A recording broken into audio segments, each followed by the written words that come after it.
Welcome to the Therapy and Prayer podcast. Here you'll find the intersection between faith and mental health. I'm your host, Camille. I'm a licensed therapist and clinical social worker, but more importantly, I'm a Christian who really loves the Lord. And I'm just trying to navigate this life without falling victim to it, just like everyone else. Here we take a faith-based approach to all things mental health and wellness, because the Bible tells us to guard our heart and mind, and sometimes we need a little bit of help with that. Hey everybody, welcome back to Therapy and Prayer. I am so happy that you're here and I pray that you're doing well. Today we're going to get into something that I think has affected a lot of people.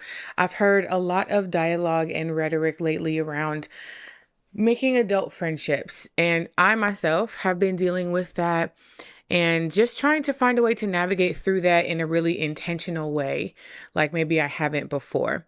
We all know that adult friendships can be hard, right? Especially when you're trying to make new adult friendships. Oh, not me, not even asking how y'all are doing. How are you? I know you can't talk back to me, but I hope that when I ask that you at least think about it for yourself. So how are we? How are we feeling? How's our anxiety? How's our prayer life? We good? We okay? I'm doing pretty good. I'm feeling really good. It's the top of the year. Well, as I'm recording this, it is the top of January. By the time this comes out, it'll be top of February, but it's still the top of the year, and I'm feeling pretty good about it. So hopefully it lasts. It will. 2024 is going to be good for us. It's going to be good for you too, friend. I feel it. I do. Okay. Speaking of friends, that's what we're talking about today. So when we're trying to create brand new friends as an adult, it's really hard.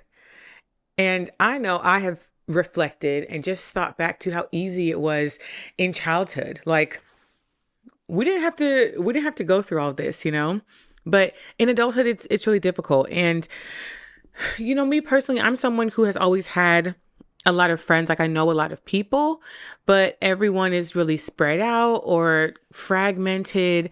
I went to school out of state. I went to Howard, and everyone from Howard is from all over the place. So it's not even like all my college friends are in one place and I'm in another place.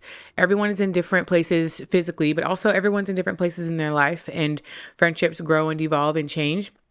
So my friends have always lived in a lot of different places. I have like fragmented friendships and friend groups, like a few folks over here, a few folks over there, but I haven't really had a core friendship group since college. And I think that's something that I have really been wanting. But I also think that we have been disillusioned by television, all these sitcoms about friend groups. If you go back and watch Living Single, those people spent so much time together. Those grown people, all 5 of them were together like every single day. Huh? Excuse me? That's just not really a thing, but it's what I expected. It's what I wanted. It's what I thought would happen for me, but it doesn't work that way. So for the past few years, I have kind of felt a bit of a gap. I don't know. I've been yearning for a different type of friendship, maybe more meaningful or more intimate. And just the more I grow in my faith, I'm now being very intentional about seeking and cultivating relationships and friendships with like-minded individuals. And so I moved to Houston last year. And so I find myself in this position now where I don't know very many people and I need to make some new friends. It's not even like I have a whole network of folks here that I, kind of know. I mean, there's a couple of people that I know, but it's not like there's a whole network that I know and I can just tap in and we can like pick up where we left off, So I really do kind of feel like I'm starting from scratch, or I have felt that since I moved. I've been here for a little while now and we've definitely made some progress. I have gotten out of my comfort zone and you would be so proud of me. Out here socializing and just meeting people. My goodness. We're going to get into it. Don't worry.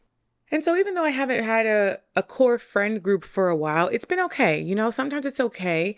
I don't every day, I don't need to be like Max and Regine and Khadijah and all them. I don't need to be with a whole group of friends every single day, all day, every day. I don't need that.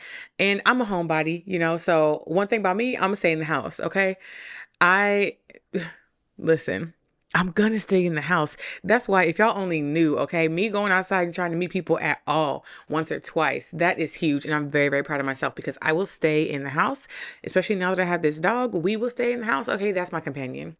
I don't need to spend time with people all the time, but there are times and have been times where it's been pretty difficult and kind of isolating and definitely a little bit lonely. I've dealt with loneliness more in the past, I don't know, 2 to 3 years than I probably have in my entire life.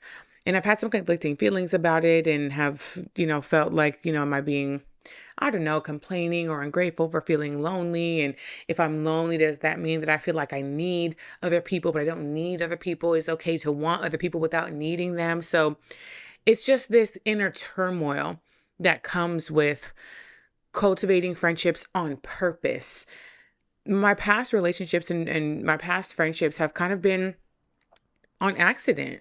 When we're younger, you make friends based on proximity. You're in the same class, so you're friends. You're on the same team, and then you become friends. But I haven't really ever been in a space where I have to mindfully and intentionally seek out new people who I don't already know and invite them into my space, invite them into my life to be friends with. Ooh, that is new for me, child, and I'm still figuring out, but I think I've learned a couple of things along the way.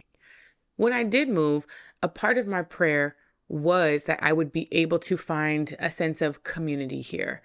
I was pretty intentional about asking God to surround me with like-minded people who were also striving to live right and who are also wanting to please Him. But I asked Him to surround me with like-minded people and friendships that could be mutually beneficial.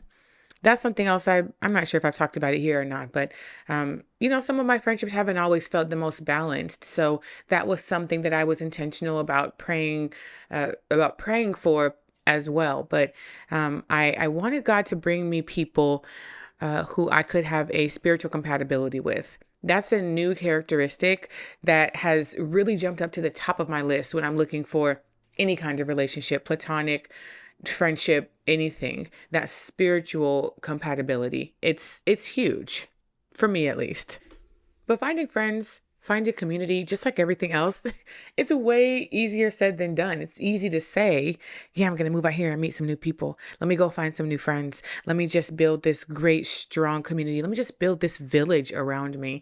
It's way easier said than done, especially depending on your personality type. If you're more introverted, if you have social anxiety, it can be really hard.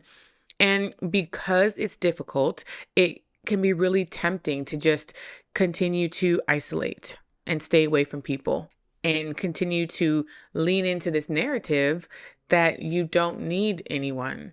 But not only can that type of isolation be really damaging for your mental health, but God wants us to be in fellowship with other people. He didn't create us to be alone and to be isolated. So that type of isolation is not only damaging for your mental health, but for your spiritual health as well. So that's what we're going to talk about today. I know that we talk about it more so on the mental health side of things. We know that isolation is a symptom of depression, and it can also happen when you're very anxious, but I haven't heard too much about how it might affect you spiritually. And because there are so many examples in the Bible where God is really encouraging us to be in fellowship with one another, so many of the directives that we get have to do with how we treat one another and being with one another and uplifting and encouraging one another. So that tells me that we're not supposed to do this life thing alone. But because of all the things that we've been through and because of this world that we live in, we've convinced ourselves oftentimes that it's safer to be alone and that's what we should rather do instead. And it just keeps us isolated and it keeps us lonely. So we're going to get into all of that today. All right. So like I said, when we're younger, making friends, super easy. Easy peasy lemon squeezy. You got a red shirt on, I got a red shirt at home. Now we're best friends. Boom. That's it. When we're children, we are less judgmental. We have lower relationship standards for other people. We haven't really been hurt by other people as much. So we're much more trusting. And when you're a child, everyone is your friend, And especially if you happen to stay in the same place, like your childhood your childhood home or your hometown, if you stay there for a long time, then the friends that you make in elementary school could very well stay your friends, your best friends through high school, college, and into adulthood. So some people are really lucky and blessed to have friendships that have lasted that long. I have a couple of friendships that have lasted that long, and I do count myself blessed to have those. But remember how I said all my friends are spread out? And I just moved to a whole other place. So the couple of relationships that I have that fall into that category, they're not near me. I keep finding myself here. They're not near me. So there still is that desire for some local friends that I can really just, vibe with. When we're friends, when we're children, it's easy. But when we are adults, making new friends is so much harder for a lot of reasons, a lot of really good reasons. Like, let me say that there are a lot of valid reasons that we are cautious when entering relationships, and to a certain extent, we should be. It probably is not the safest or wisest to just jump into a friendship with someone, like just diving in head first without doing your due diligence and without using a good amount of discernment to try to figure out if they're a good fit for you. So there are several things that make finding new friendships in adulthood pretty hard. One of them is that we don't have as much access to same age peers. We're not in as close proximity as we were when we were kids. When you enter into the workforce, you work with all kinds of people. And so you're not going to a place with 20 or 30 other people who are in your same demographic. Unless you're still in school. Even then, now a lot of that is online. So we just don't have access to our peers in that same way. We have higher friendship standards, and there's more individuality in adulthood. We all have developed and have cultivated our own sense of personal identity. And that's what we're bringing into friendships now, right? And so we maybe have developed some beliefs that are a bit more specific or more niche. We have interests that are more specific and more niche. So as we develop our individual identities and we get more into our own personalities, that is going to kind of narrow the friendship pool. And I don't think that that's a bad thing, right? I think that it helps you to connect with people who are similar to you. The more identities that you have in common with a person, the easier it is to connect with them. So I don't think that that's a bad thing necessarily. It does narrow the options though a little bit. Also, when we're adults, we probably have experienced some relational trauma. We've had some friendships that haven't ended the best. Friendships or any other kind of relationship really that hasn't ended the best. We probably have been involved in some toxic friendships or toxic relationships. We maybe have been abandoned or rejected by other people. And so naturally, we bring all of that to the table when we're meeting anybody new. And we are assessing that person and their level of safety through the lens of our trauma. In another episode, we'll get into attachment a little bit more and how that plays into our faith and how we bring that into our relationship with God. But for the sake of this conversation, we bring all of our relationship trauma into our relationships with other people, whether we want to or not. Now, I know that none of us want to do that. None of us are trying to bring our trauma or baggage to a new relationship. But this is one of those things that we're not conscious that it's happening. This is one of those things that it can be really helpful to have someone walk you through and to have someone show you how this thing is affecting your relationships now, right? Most, if not all, of my clients at some point in our work together, we are examining past relationships. We are identifying relational trauma and how it affects them in their relationships today. We all are bringing our past experiences to our current ones. And we're not doing it on purpose, but that's just the way that we have learned to navigate the world around us. So it can actually be helpful to have a professional walk you through some of that so that you can see where your trauma might be showing up for you. And then that can empower you to make a different decision. So that's my therapy plug for today. But this fear of rejection and abandonment that we develop over time, it makes us socially anxious. And so then we're more fearful about going to social gatherings or being in social places and trying to meet people. Oh my goodness. Can I tell you all a quick story? Shortly after I moved to Houston, within the first 3 months of me moving here, I said, we're going to get out and meet some friends. We are not going to be a homebody. My sister lives here as well, and so there's a big temptation for me just to stay either at my house or at her house, and most of the time I am in one of those two places.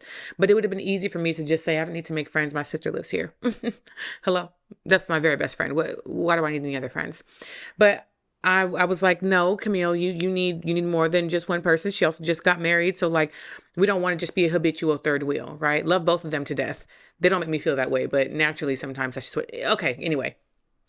So, there was one day where I tried on 3 separate occasions in the same day to go out and to be social and to meet people.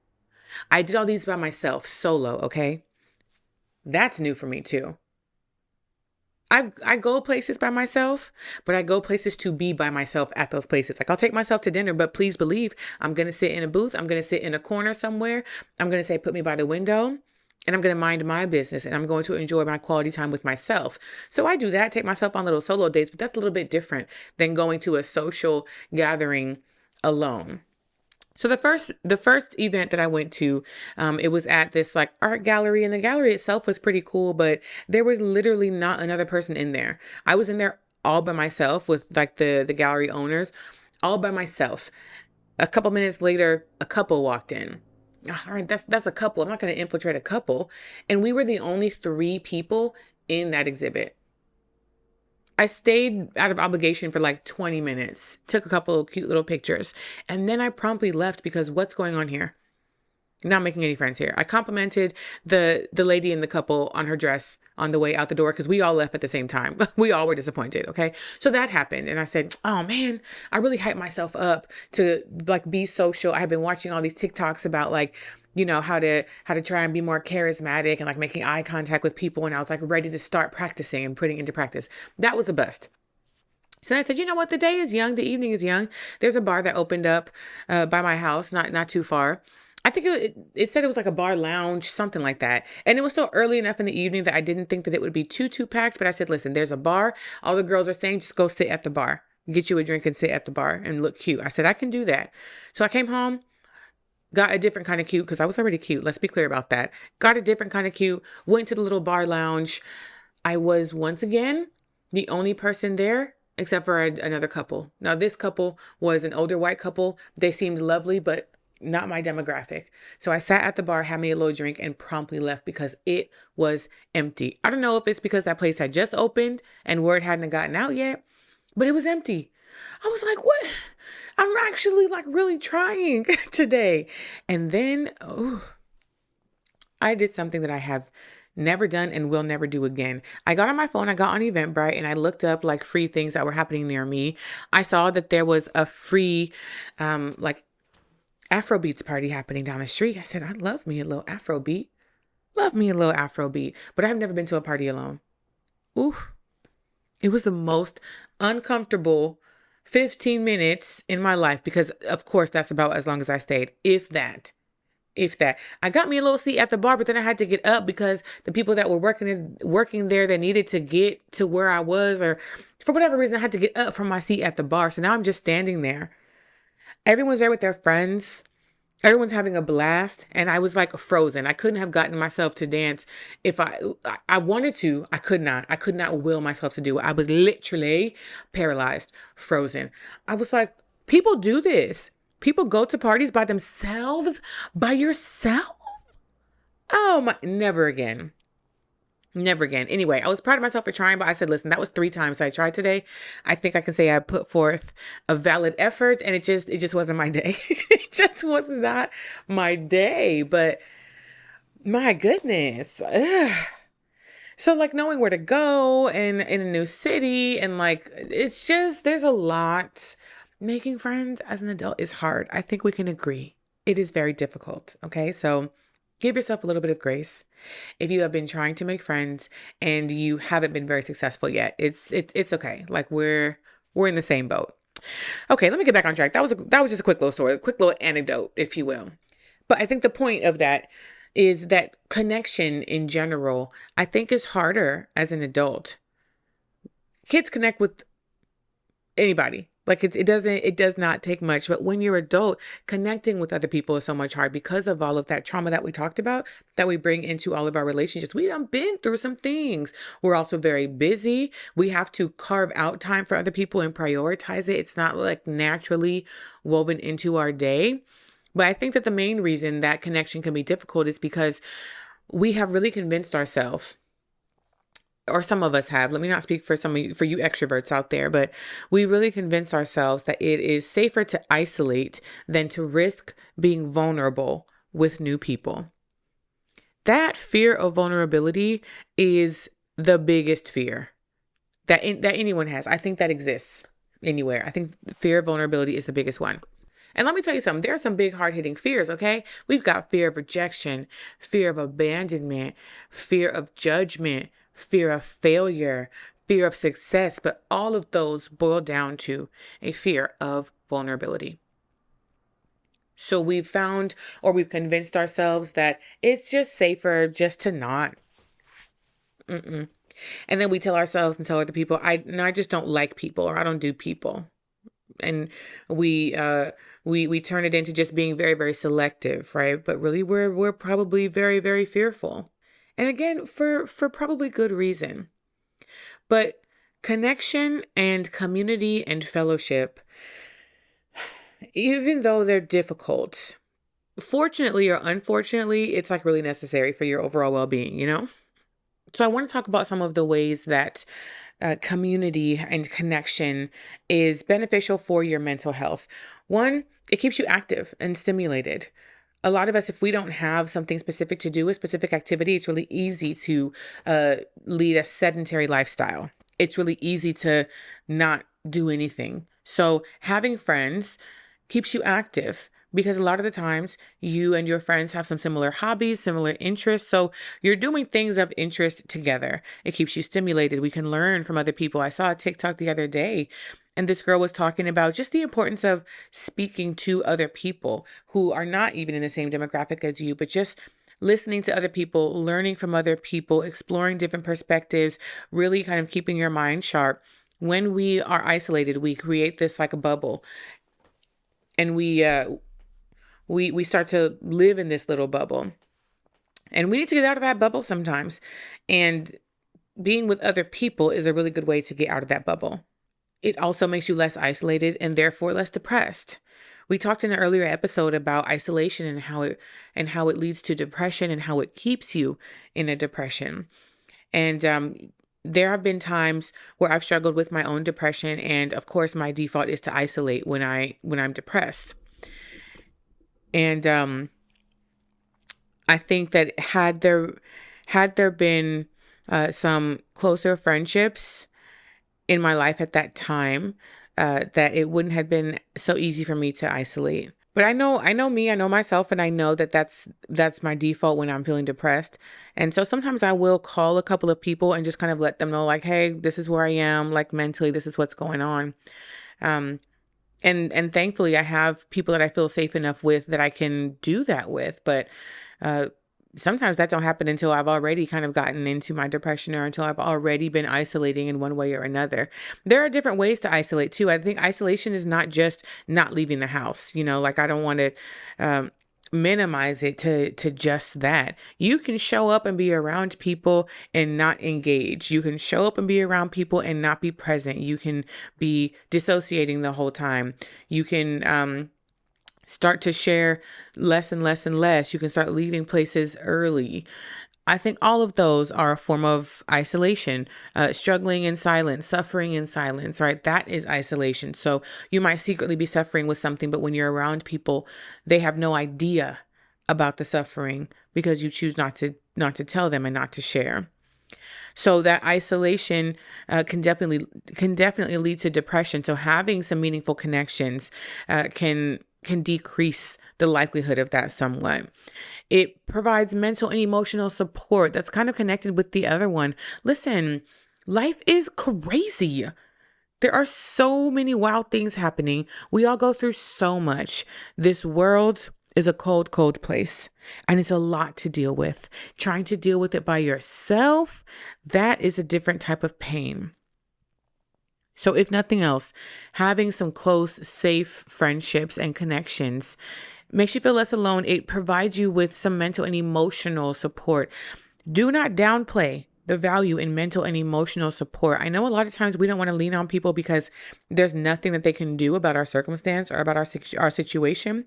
And so we say, well, I don't want to bother them with this. There's nothing that can be done about it anyway. That's okay. You still need support, especially if there's nothing that can be done about it. If nothing can be done about your circumstances, then what that means is that you have no choice but to continue suffering through them. So you don't think that you might need some support when you know that that you are going to continue in your suffering for who knows how long? You would absolutely need some support when you're in that space. So whether or not something can be done about your circumstances, that mental and emotional support is huge. Having some friends hold you accountable, or hopefully it should. It gives you that new perspective. Anyway, so I think we can see that having connection with other people and attachments to other people overall is really good for our mental health. Whenever we're assessing for depression or anxiety, or really any kind of mental illness, one of the questions that we ask is, what does your support system look like? Who do you have around you? What positive influences do you have in your life? Usually the more positive influences you have, then the better chance that you have of healing or healing quicker. That's not to say that you cannot heal if you don't have other people, because sometimes they're just not accessible to us. Or sometimes we've had a string of really unhealthy relationships, and so we've had to kind of go on this path alone and leave them behind, because it would be harmful to bring them with us. And even in those situations, then a part of the goal is always trying to help you find some social support, because we are just not meant to do this life alone. I can't stress that enough. So given all these benefits, we know that it's better to be with others than to be completely isolated. And as Christians, we should really be trying to find and build community and fellowship with like-minded people, with people who we can be spiritually compatible with. Because like I said earlier, the more identities that you share with a person, the easier it is to connect, and the deeper of a relationship I think that you can have. But some of the benefits, some of the spiritual benefits of being in fellowship and community with like-minded individuals, you need to have what I like to call a battle buddy. If you don't know what a battle buddy is, that is your co-laborer in Christ. That is someone who is also striving and working on their faith, trying to strengthen their faith. I heard something the other day that said, you run as hard as you can towards God, and then you look up and see who's keeping up, right?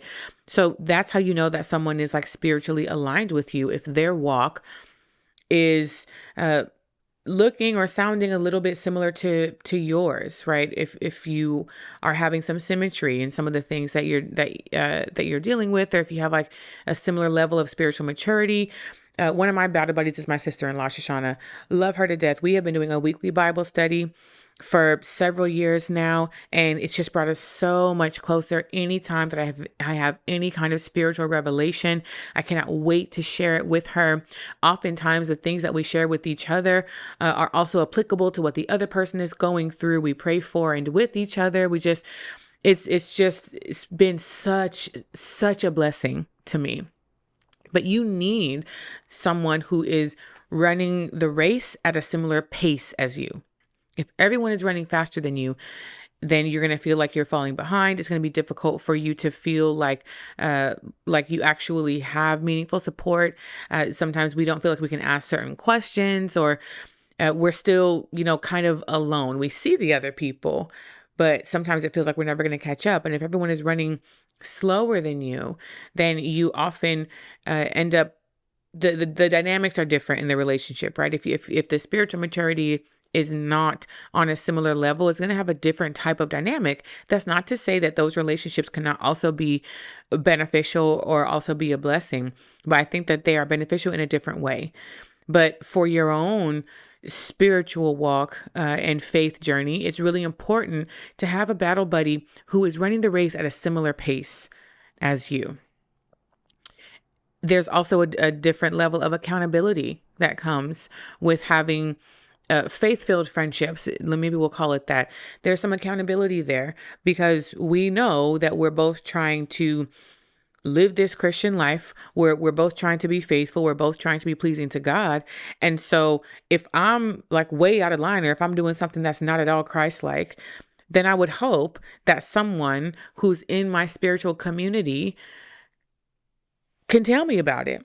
Not only that, but I'll be able to receive it. If the only people who are telling you about yourself are the older members of your church and the elders and the mothers and all of that, if they're the only ones who are telling you when you're maybe misaligned, then that relationship is going to feel pretty parental. And that's fine, right? But that's a different kind of relationship. We're talking about friendship. We're talking about community and about fellowship. And so we need people who know us personally. That's the other thing. A lot of times when we get this kind of feedback or criticism, or we could even call it judgment, maybe that's why it feels like judgment from church members, just because they don't always take the time to get to know you personally, but they'll see one or two things and find it their responsibility to tell you about those one or two things and to tell you about yourself without actually knowing you. I know I've definitely experienced that, and I believe a lot of other people have as well. But when you have people who are interested in getting to know you, meaning that like I don't only see you and talk to you at church on Sunday, but like we have a relationship outside of this too, then it's much easier to receive the feedback, and it's easier to hold one another accountable in that way. My sister and I think, hold each other accountable. We often talk as well about the things that we're praying about, the things that we're working on, the things that we're working towards. Quick little plug. She and I have a podcast as well. It's called How Was Your Week, Sis? And one of the segments on that podcast, we talk about what are you praying about? And we just do a lot of reflection about where we are in our relationship with God. And that's been really helpful too. So that accountability is going to, it helps keep you plugged in to the source. We have encouragement and comfort in these kind of relationships. We pray for one another. Praying for one another and bearing one another's burdens is such an intimate thing, such an intimate act. And it's also really necessary. I need people to pray for me. Okay. I'm gonna pray for me, of course. Yeah. But I need people to pray for me when I can't. When I don't have the words, right? When I can't have the words. What does it say? That the fervent and effectual prayers of the righteous availeth much, right? We ought to be praying for each other. And I think overall, right, it's important. And maybe I'll just speak for myself, right? Why I am really prioritizing trying to find these type of relationships is for all these reasons that I'm listing. But also, if we are like-minded in the way that we are really trying to center Christ and trying to center God in our life, then we have a common mindset and we probably have some common priorities. And our life is maybe just aligned in a few different ways, right? And so that ought to make it a little bit more organic and easier for some of these relationships to bloom and to grow. Now, that's all on the positive side. That's all fine and good. But even in church or religious settings, we can have that temptation to isolate from other people, even when we're surrounded by other people, right? A lot of us have had experiences or have heard of experiences where you're in a room full of people and you're still feeling alone. Like that's not an uncommon experience. And that can happen a lot at church, especially depending on the size of your church. It can be easy. It can be really easy to just like fade into the background and just to stay to yourself. And a lot of people have experienced church hurt, which is another form of relational trauma. That is a really real thing for so many people. We have faced judgment in church spaces, hypocrisy, manipulation, a lot of the things that we face in relationships in the world. We would like to think that we wouldn't have to worry about that in a church space. But the truth of the matter is our churches are comprised of people, human beings, the same kind of human beings that you see at work on Monday. We're humans just the same, which means that we have the capacity to hurt just the same. And maybe there is a conversation to be had about the expectations that we put on one another in the faith. Sometimes I think we have higher expectations of each other, and maybe there's some validity to that. Maybe I would expect a higher moral ethic or code because I know that you're a Christian as well. But we still know that no one is perfect, right? I think I'm getting a bit off on a tangent. The point that I'm making is that a lot of us have been hurt in church spaces, right? And we still carry some relational trauma specific to religious spaces. I know people who have had some negative experiences at church, and so they now lean heavier on connections and relationships outside of the church on purpose, intentionally, right? We do this thing where we generalize and we have one negative experience, maybe not one, we have a couple of negative experiences with people in a religious setting. And then we say, so that's why I don't go to church. That's why I'm not going back over there. That's why I'm not getting involved in any ministries. That's why. And we don't always give one another the same type of chance or opportunity that we give that situationship that has been lasting for 7.5 years off and on. Hello? Oh, let me not. All right. Anyway.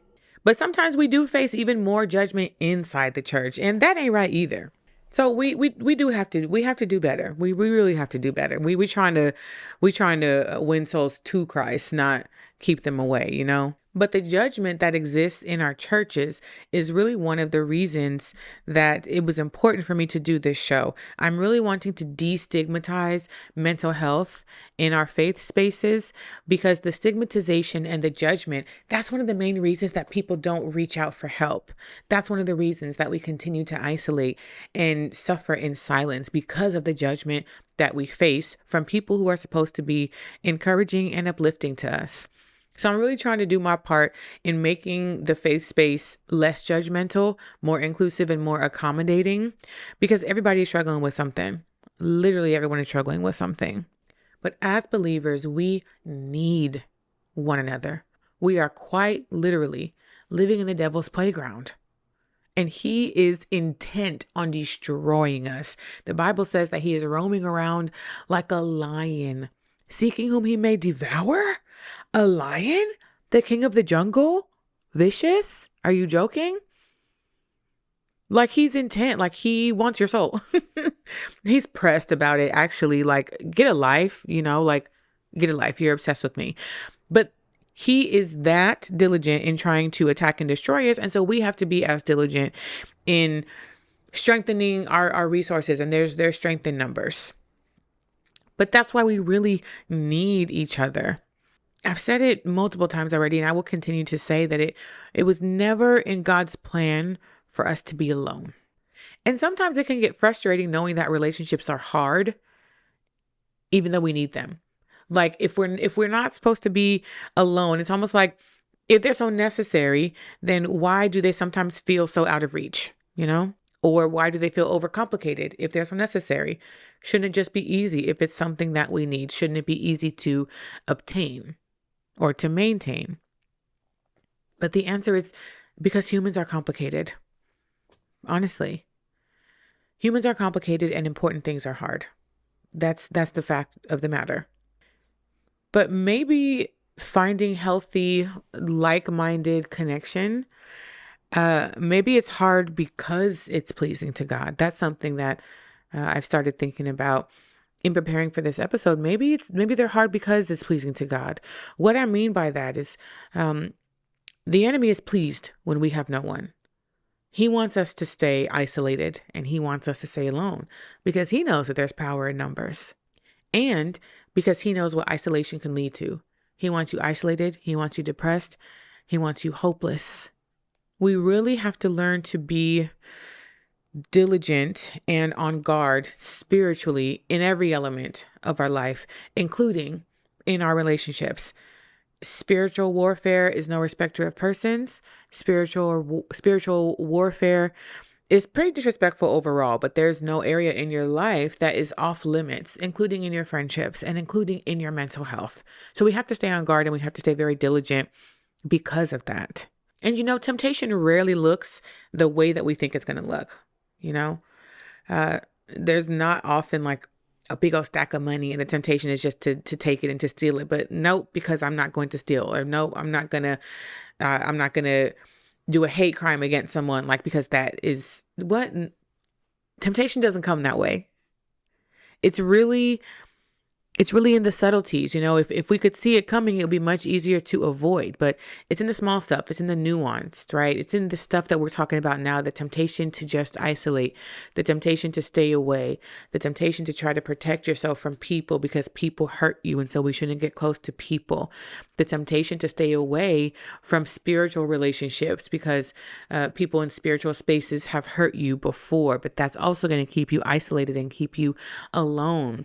And that's going to cause you then to go and seek counsel from someone who has a different anchor than you, a different compass than you. We ought to seek wise counsel, but if we're seeking wise counsel from people who are not seeking counsel from God, then is that going to draw us closer to him or further away? So we really got to be on guard, y'all, because he's crafty. He's a crafty little one. And the temptation to isolate or settle in relationships even, right? Settling for ones that we think are quote unquote safe. Temptation for settling for relationships that are not spiritually nurturing can be just as damaging as any other temptation that you can think of. It may not seem that way because some of the ones that we can see, the blatant ones, right? Like getting drunk every day or whatever, the blatant ones, we try to compare them or like that seems more important. But that means that we're not paying attention over here. And we're not noticing what's happening over here and the ways that we're getting further and further away from God slowly but surely. I heard something the other day. I think it was at church that I heard it. But they said, if you put like a frog in a pot of boiling water, he's going to want to jump out and he's going to freak out because it's a pot of boiling water. But if you put him in a pot of room temperature water and then just slowly turn the heat up, then he'll boil to death because you don't recognize it when it's happening slowly and subtly. And that's how temptation works. And it's in the small things, like in being okay with not having any friends, or being okay with not really talking to anyone or not opening up to anyone. And there's no one that truly, really knows you. There's no one that knows you on a close and intimate personal level. And we feel like that's okay. But it's really damaging in the long run, and it can draw you further away from God, and it can cause you to be more depressed. And when we're in that depressive state, then we can start to believe things about ourselves that are just not true. Just not true. And if there's no one there to tell you that is not true about you, that's not who you are. If there's no one there to tell you that, then it's going to be easier for you to believe it and then just stay in that spiral. And it can get really, really, really dark there. Really dark. And we want to stay in the light, God knows that the enemy wants to keep us isolated and keep us depressed. And so in his word, he really stresses the importance of community over and over and over again. He says to bear one another's burdens. We ought to forgive one another 70 times, 7 times so that we can stay in relationship with one another. He says it's not good for man to be alone.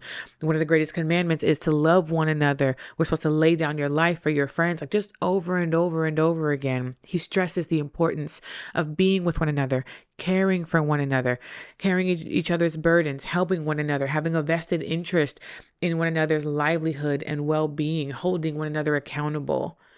That's what we're supposed to do with one another. We are literally commanded to love one another. That would not be a commandment. That would not be a commandment if it were not necessary for our well-being. That's it.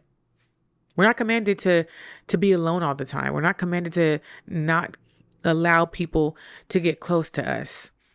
And there, of course, is something to be said for that solitude that we've talked about before, but that's not the same as isolating because you're afraid to let people get close.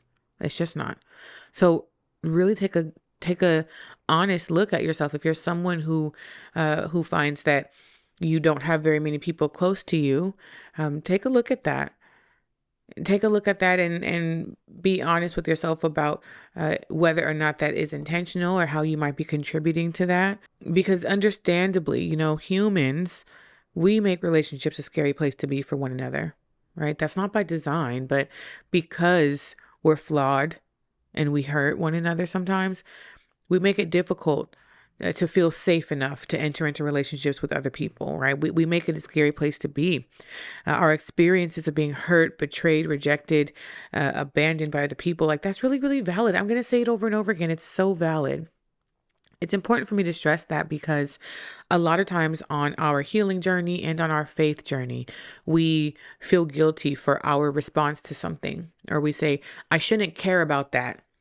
I shouldn't be upset about that. And I always say, like, should and shame, those are two peas in a pod. When you say that you should or should not be feeling a certain way, the next thing that's going to come through that door is the shame that you carry because you do feel that way. So that all those shoulds, they gotta go. They gotta go. The truth of the matter is, being close to people who are close to God helps you be close to God. So I know it's kind of scary. I know it's hard. Trust me, I know it's hard. I'm still in the midst of it myself. But it's worth the hard, Everything in life is hard and you have to choose your hard. This is one that I think it might be worth picking up and carrying for a while, because when you do find those people, when you do find that community, it's going to be so just nourishing for your spirit. Truly it is. Okay, I want to go to the scripture of the day. I have a passage in Ecclesiastes that is about friendship, companionship, community. This is Ecclesiastes chapter 4, verse 9 through 12. It says, 2 people are better off than one, for they can help each other succeed. If one person falls, the other can reach out and help. But someone who falls alone is in real trouble. Likewise, 2 people lying close together can keep each other warm, but how can one be warm alone? A person standing alone can be attacked and defeated, but 2 can stand back to back and conquer. 3 are even better, for a triple braided cord is not easily broken. It's right there. What I like about this passage is that it really talks about the danger in being isolated and in staying alone. If one person falls, the other can pick it up. But if you fall and there's no one there to help, then you'll stay low. You'll stay in that place.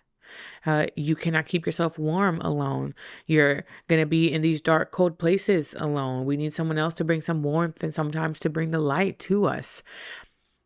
The end of the passage that says, 2 are good, but a three-strand cord is not easily broken. A lot of times I've heard that spoken about in relation to marriage. You have the husband and wife, that's the two are strong together, but the 3-strand cord is when you have God in the middle of it. I think that applies to any relationship, friendships included.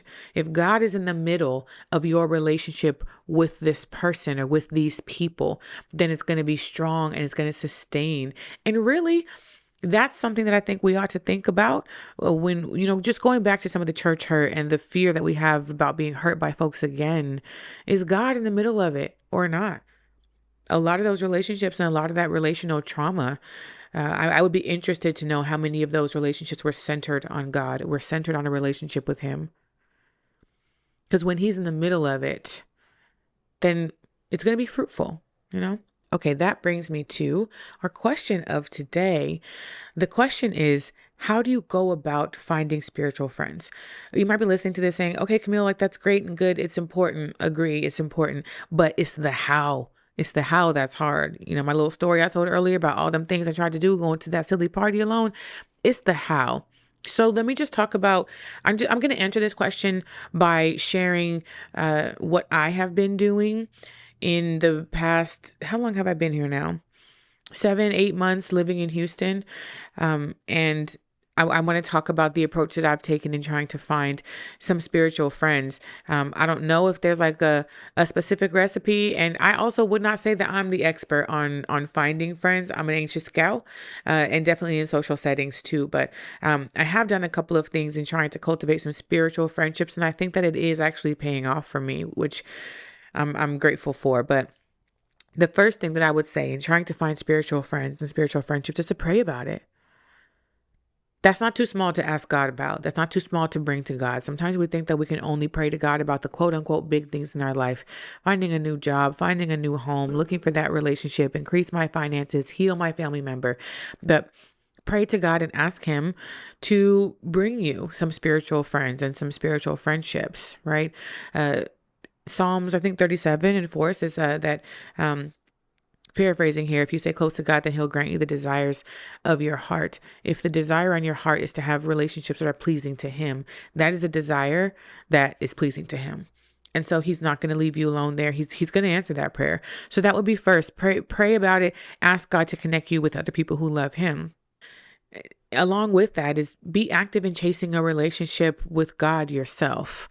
I was very mindful in 2023, especially towards the end of 2023, just about trying to have a friendship with God. I realized that I had never really encountered God in the friendship space, and that was something new for me. So I did, at the end of the year, I did a secular media fast, and I committed to spending my recreational leisure time with God, whether that meant listening to some faith-based music, whether that meant listening to some sermons or some spiritual podcasts or things on YouTube, whether that meant doing some more Bible study, whatever it was, just spending some time with God. I started going on walks, on those walks, right, I'll have my headphones on. But I'm just listening to like instrumental or something kind of calm, and I'm just being really present with nature, and thinking about God and just talking to him while I'm taking a walk with my dog. I just focus on encountering God in casual ways, because that's where friendships exist, in the casual spaces. But when you focus on your relationship with God, you will start to attract other people who are also focused on their relationship with him. Right? What's that verse that says iron sharpens iron, right? So if you're chasing after him, then other people who are also chasing after him, they will reveal themselves to you. Something that I am still trying to be very intentional about is bringing God up in conversation, whether that means talking about like something that I prayed for, or telling someone that I prayed for them, talking about maybe something that I learned in Bible study, or even in the small little phrases and like filler words that we use, right? Like instead of saying, I'm glad that happened, I'm really trying to say things like, thank God he showed up for me there. Like, I'm really grateful for that provision, just really trying to make him a part of my language and the way that I speak. But when I'm speaking that way, I'm paying attention to how other people are responding to that, right?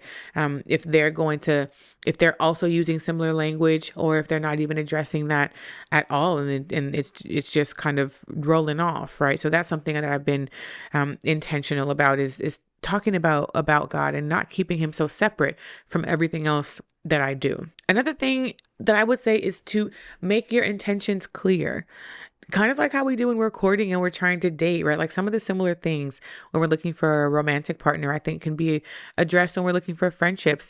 One of my new church friends, I asked her, I said, would you be my friend? And I said, and she was like, oh, I thought we were already friends. I said, no, like for real, like my for real friend, be my friend for real. And she was like, yes, of course. Oh my goodness. And so we exchanged numbers, and it's still growing and it's still building. But I think putting that intention out there just made it clear, and it communicated, you're someone that I want to get to know. I see something in you that I appreciate and that I really like. There are some parts of you that I think are connecting with some parts of me. And it also kind of was a good gauge to see where she was. Because when I said that to her, she was like, I'm so glad that we're on the same page. And she was so excited that I asked if she could be my friend, because she also wanted to be my friend. And who knew? Who knew? But you have to make your intentions clear. So I'm letting people know that I want to be friends with them. I'm asking if we can exchange contact information. I'm setting up get-togethers and things, and sending texts throughout the week, and just really being much more intentional in cultivating these friendships. And I think the last one would be to pray for the people that you want to be friends with. Sometimes we see someone that we want to be friends with, but we want it to just kind of develop organically and naturally. Or if you're, like even before I asked her to be my friend specifically, I think I prayed for her a couple of times, right? Just like in getting to know her and some of the things going on in her life. I've started praying for people before they have really entered into my personal space. And I think that that's something else that it just kind of makes me care about them more as we're building and as we're growing. Relationships, we know that they take time, but they also develop. Like they start at infancy, and they grow and develop over time. So we have to have realistic expectations of what the early stages of friendship might look like. It's not going to be swapping secrets. It's not going to be telling each other your deepest, darkest fears and like crying in front of each other like the first and second time that you're hanging out. Like it sometimes has to build and grow and develop into that. And there have been times where I felt like because a friendship didn't get super deep, super quick, that it wasn't going to go anywhere. And that's just not the case. So I'm slowing down and I'm enjoying friendship at every stage. And it really has been a blessing. So I'm excited to see how my community continues to grow.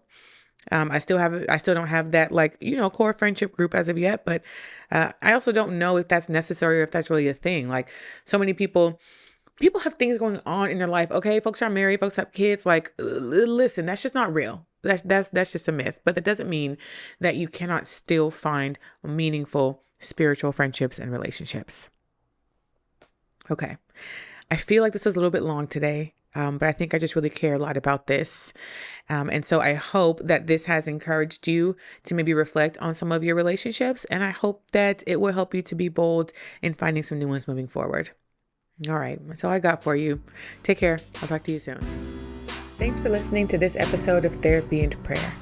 Make sure you're subscribed and following wherever you listen to podcasts. And if the spirit moves you, go ahead and leave us a review. If you want to submit a question to be answered on this show, send us an email at therapyandprayer@gmail.com. And make sure you're following us on TikTok at Therapy and Prayer. Thanks again for listening. I'll talk to you soon.